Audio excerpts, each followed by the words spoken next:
पहलगाम हमले के बाद भारत और पाकिस्तान के बीच बढ़ते तनाव को लेकर इस वक्त एक बड़ी खबर आई है और ये बड़ी खबर आ रही है ईरान की तरफ से।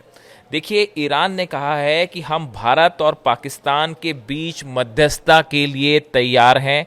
ईरान के विदेश मंत्री का कहना है कि वो भारत और पाकिस्तान के बीच तनाव को कम करने में मदद कर सकते हैं। मदद करने का ईरान की तरफ से प्रस्ताव आया है। देखिए, ईरान के जो विदेश मंत्री हैं अब्बास अराक्ची, इन्होंने शुक्रवार की शाम को एक ट्वीट किया है और ट्वीट में ईरानी जो विदेश मंत्री हैं उन्होंने भारत और पाकिस्तान दोनों के बीच जो तनाव लगातार बढ़ रहा है उसको कम करने के लिए अपनी भूमिका निभाने की पेशकश की है। देखिए, ईरान की तरफ से क्या कहा गया है मैं एग्जैक्टली आपको बताता हूं कि ईरान के विदेश मंत्री ने ट्वीट करके जो बात कही है वो क्या कहा है। उनका कहना है, भारत और पाकिस्तान दोनों ईरान के पड़ोसी हैं। दोनों ही देशों के साथ ईरान के सदियों पुराने सांस्कृतिक संबंध हैं।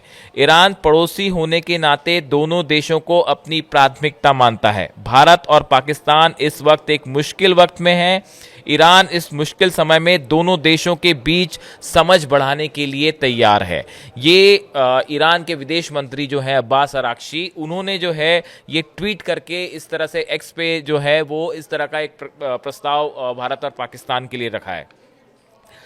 देखिए, उन्होंने जो एग्जैक्ट बात कही है, अगर मैं उनको उनके ट्वीट में एग्जैक्ट बातें अगर समझाने की कोशिश करूं, India and Pakistan are brotherly neighbours of Iran enjoying relations rooted in the centuries old cultural and civilisational ties. Like other neighbours we consider them our foremost priority. Tehran stands ready to use its good office in Islamabad and New Delhi to forge greater understanding at this difficult time, in the line with the spirit taught by Persian poet Sadi. देखिए, यहाँ पे इन्होंने जो tweet किया है Abbas Araghchi ने, इसमें इन्होंने जो फारस के कवि हैं, फारसी कवि हैं सादी, इनकी 4 लाइनें भी ट्वीट की हैं। इन्होंने लिखा है, human beings are member of a whole in creation of one essence and soul. If one member is inflicted with pain, other members uneasy will remain.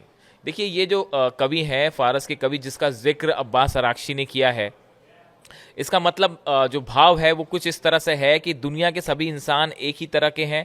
अगर कहीं एक इंसान को दर्द होता है तो बाकी इंसान भी बेचैन रहेंगे। अब देखिए, भारत जो है वो पहलगाम हमले के बाद भारत एक करारा जवाब देने के लिए तैयार है और जैसा कि भारत ने एक के बाद एक सख्त एक्शंस लिए हैं पाकिस्तान के खिलाफ, आतंकवादियों के खिलाफ, उससे साफ है कि भारत अब रुकने वाला नहीं है। और इससे कई जो देश हैं उन्होंने भारत के साथ अपना समर्थन जताया। करीब 56 देश ऐसे हैं जो भारत के साथ खड़े हुए हैं। और सबसे बड़ी बात है कि जो मुस्लिम कंट्रीज हैं, जितनी बड़ी मुस्लिम कंट्रीज हैं, वो सब इस वक्त भारत के साथ खड़ी हो, चाहे ईरान हो या सऊदी अरब हो। देखिए, सऊदी अरब की तरफ से भी जो सऊदी अरब के विदेश मंत्री हैं उन्होंने पाकिस्तान और भारत के विदेश मंत्री दोनों से बात की है और बताया जा रहा है कि बैक चैनल से ईरान की तरह सऊदी भी जो है वो भारत पाकिस्तान के बीच युद्ध ना हो, इस तरह की कोशिशें लगातार हो रही हैं। और जो सऊदी अरब के विदेश मंत्री हैं फैसल बिन फरहान, इन्होंने जो है बात की है। एस जयशंकर भारत के विदेश मंत्री हैं, इनसे भी बात की है और उन्होंने पाकिस्तान के जो विदेश मंत्री हैं उनसे भी बात की है। और इस तरह की कोशिशें बैक चैनल से लगातार हो रही हैं कि दोनों देशों के बीच युद्ध की स्थिति ना हो। देखिए, इस समय जो है वो जो स्थिति भारत और पाकिस्तान के बीच है, जिस तरह से पहलगाम हमला हुआ उसके बाद भारत की तरफ से सख्त चेतावनी दी गई पाकिस्तान को और आतंकवादियों को जो मैसेज दिया गया है। देखिए, सिंधु जल समझौता जो है वो सस्पेंड कर दिया गया, वाघा बॉर्डर, अटारी बॉर्डर जो है वो बंद कर दिए गए हैं। साथ ही भारत में जो पाकिस्तानी रह रहे हैं उनको 48 घंटे के अंदर भारत छोड़ने के आदेश दे दिए गए हैं। इन हालात में दोनों देशों के बीच में जो है तनाव बहुत ज़्यादा बढ़ा हुआ है। अब देखिए, एक बड़ी खबर और इस समय यह है कि ईरान जो है, अब्बास अराक्ची जो है वो लगातार ईरान और अमेरिका के बीच जो न्यूक्लियर टॉक्स हो रही हैं इसको लेकर बातचीत कर रहे हैं और अब्बास अराक्ची जो है वो ईरान की तरफ से इस बातचीत में शामिल है।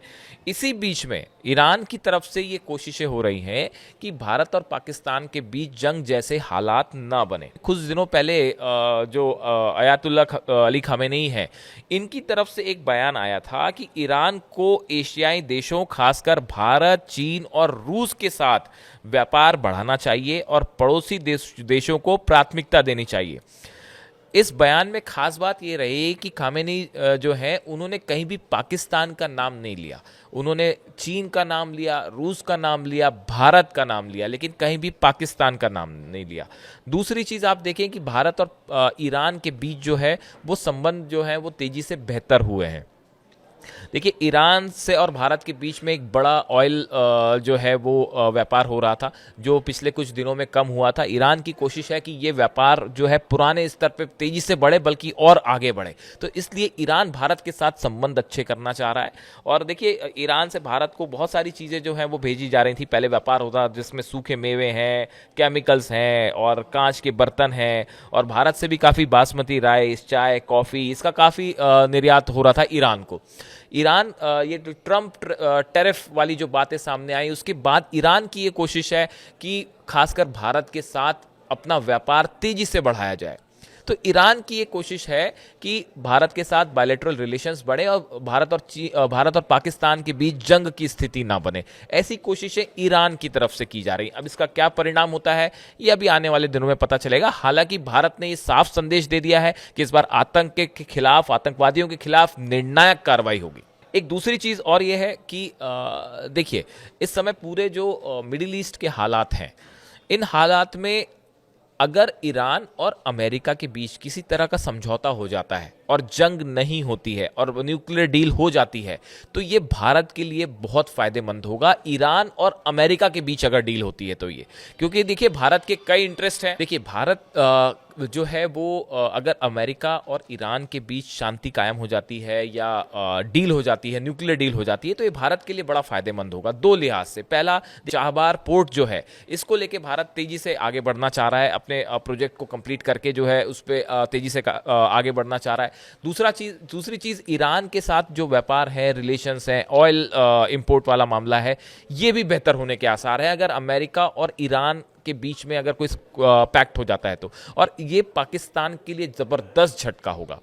ऐसे में इन हालात में ईरान और भारत के संबंध इस पूरे एरिया में एक बड़ी भूमिका निभा सकते हैं। अब देखना यह है कि भारत और पाकिस्तान के बीच जो टेंशन है, इसको दूर करने में क्या ईरान कोई बड़ी भूमिका निभा पाता है, उसका रोल क्या होगा, क्या यह भारत का मंजूर होगा। ये चीजें जो ऐसी हैं जिनका जवाब आने वाले कुछ दिनों में मिलेगा। लेकिन इस पूरे मामले में भारत पाकिस्तान के बीच ईरान की एंट्री एक बेहद अहम खबर मानी जा रही है।